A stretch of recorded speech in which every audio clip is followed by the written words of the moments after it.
रहीम अस्सलाम वालेकुम। मेरा नाम महमूद मोहिउद्दीन है और सेल इंग्लिश की एक और वीडियो के साथ मैं आपके सामने हूँ। दोस्तों, आज की वीडियो हम करेंगे has, have, had, has been और हैव टू के बारे में।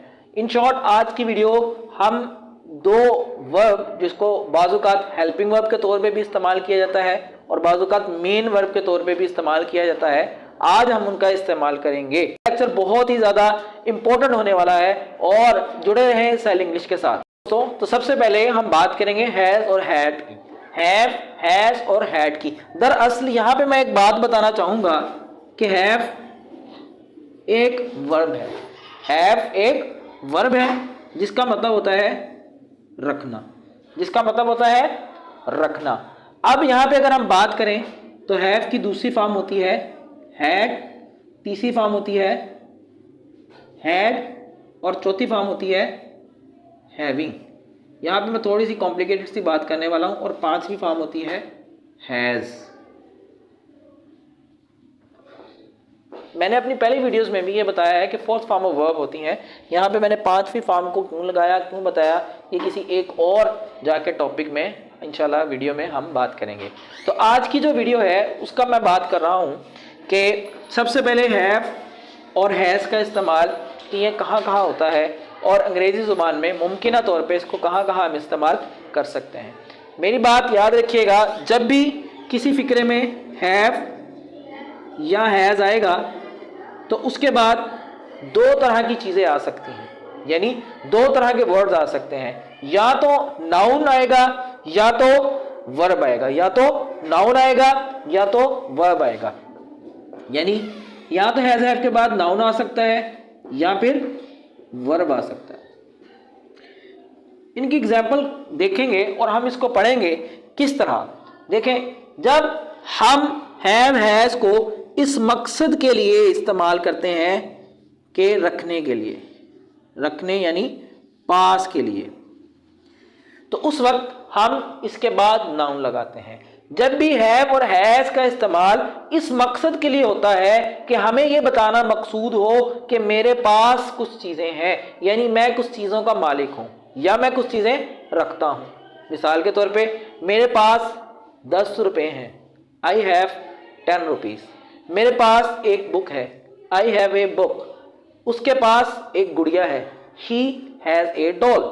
ठीक है जी। हमारे पास आप कह सकते हैं कि एक बाइक है, we have a bike, we have a bike.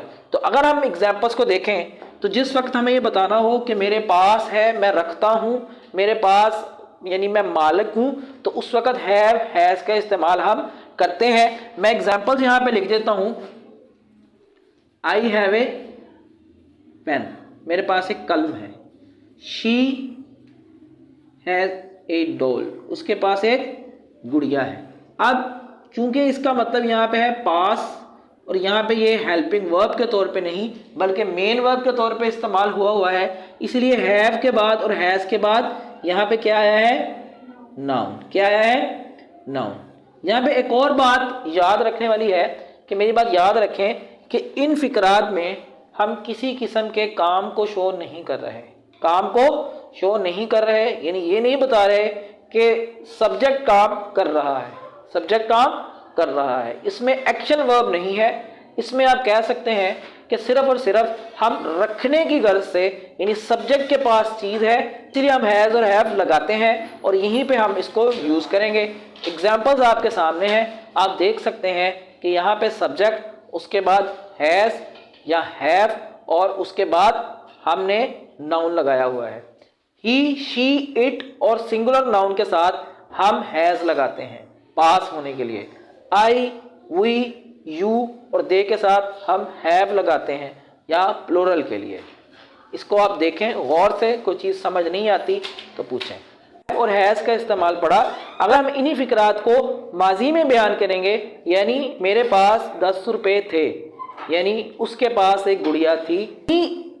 Sentences को पास्ट में पढ़ें तो हैव की जगह हैड लग जाएगा। यहाँ पे मैं बताता हूँ, जैसे आई हैव ए पेन, मेरे पास एक कलम है मेरे पास।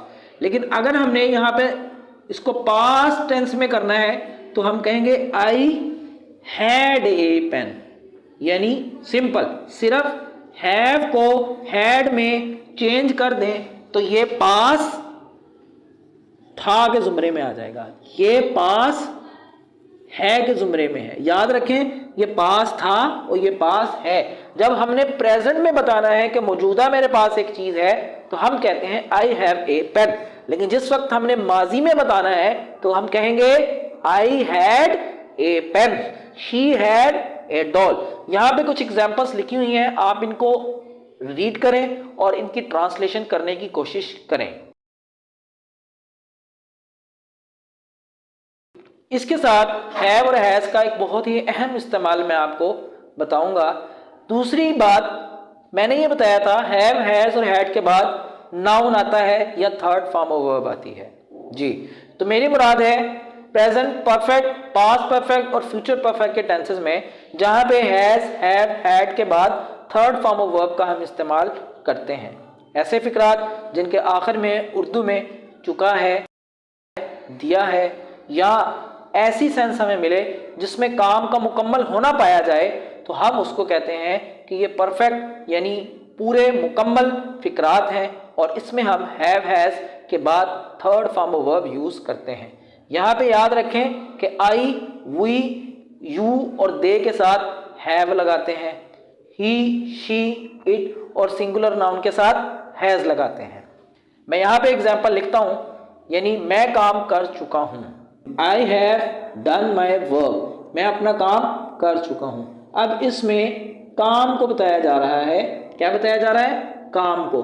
हैव इसमें थर्ड फॉर्म ऑफ वर्ब से पहले लगेगा, इसमें ये हेल्पिंग वर्ब है, यानी इस वर्ब को ये हेल्प दे रहा है ये बताने के लिए कि वो काम किस जमाने में उसने मुकम्मल किया। ये प्रेजेंट का हेल्पिंग वर्ब है और हम बताते हैं कि वो काम यानी मैं काम कर चुका हूं, यानी मैं काम कर चुका हूं, काम मुकम्मल हो गया है। इस तरह के फिक्रात में आप हमेशा third form of verb use करेंगे और हेल्पिंग वर्ब के तौर पे हैव और हैज इस्तेमाल करेंगे। अगर इन्हीं टेंसेस का हम पास्ट में यानी पास्ट टेंस में इनको पढ़ेंगे तो हैव की बजाय आप क्या लगाएंगे? हैड। हैड यानी पास्ट का, यानी मैं काम कर चुका था। इसी तरह शी के बाद अगर आप हैड लगा लेते तो ये आएगा she had eaten and food, वो अपना खाना खा चुकी थी। यानी जब भी हैड लगा होगा और थर्ड फॉर्म ऑफ वर्ब लगेगी तो तब पास्ट परफेक्ट टेंस होगा। कौन सा टेंस होगा? पास्ट परफेक्ट टेंस होगा। टेंसेस की एक और वीडियो 12 टेंसेस की मैं अलग से इंशाल्लाह बना दूंगा, आप उसमें इसको थोरोली पढ़ सकते हैं। इसमें तो अब तक हमने पढ़ा कि हैव हैज हैड के बाद या तो नाउन आता है या थर्ड फॉर्म आती है। अब एक बहुत ही हैरान कुन बात मैं आपको बताने वाला हूं कि हैज हैव हैड के बाद फर्स्ट फॉर्म ऑफ वर्ब भी आ सकती है जी। मेरी मुराद है हैव हैज हैड के बाद फर्स्ट फॉर्म ऑफ वर्ब लग सकती है, लेकिन उसमें आपको इन्फिनेटिव टू लगाना पड़ेगा। इन्फिनेटिव टू से मुराद सिर्फ टू लगाना पड़ेगा। जैसे मिसाल के तौर पे अगर हैव हैज हैड के बाद अगर आप टू लगा दें तो मैंने आपको अपनी बहुत सी वीडियोस में बताया हुआ है, अब हैज के बाद अगर आप टू लगा दें उसके बाद फर्स्ट फॉर्म ऑफ वर्ब लगेगी। तो इसका मतलब क्या होगा? इसका मतलब होगा करना पड़ता है, लाजमी करना पड़ता है, खाना पड़ता है। जैसे मिसाल के तौर पे अगर मैं लगा दूं she has to go to her office, तो इसमें ये काम मजबूरन या लाजमन जो काम करना हो हम उसमें हैव और हैज के बाद टू लगाते हैं, इसके बाद फर्स्ट फॉर्म ऑफ वर्ब लगती है। अब इसकी ट्रांसलेशन क्या होगी? She has to go to her office, उसको अपने ऑफिस जाना पड़ता है, यानी काम करना उसकी मजबूरी है। जब भी हम किसी काम करने को मजबूरन बयान करना चाह रहे हो उस वक्त हैज और हैव के बाद क्या लगाते हैं? टू लगा के फर्स्ट फॉर्म हुआ। जैसे मिसाल के तौर पे मैं कहूं खाना बनाना पड़ता है, I have to make food, मुझे अकेडमी जाना पड़ता है, I have to go to academy. उसको कपड़े धोने पड़ते हैं, she has to wash the cloth. इस सूरत में आप टू के बाद फर्स्ट फॉर्म ऑफ वर्ब का इस्तेमाल करेंगे और लाजमी करेंगे।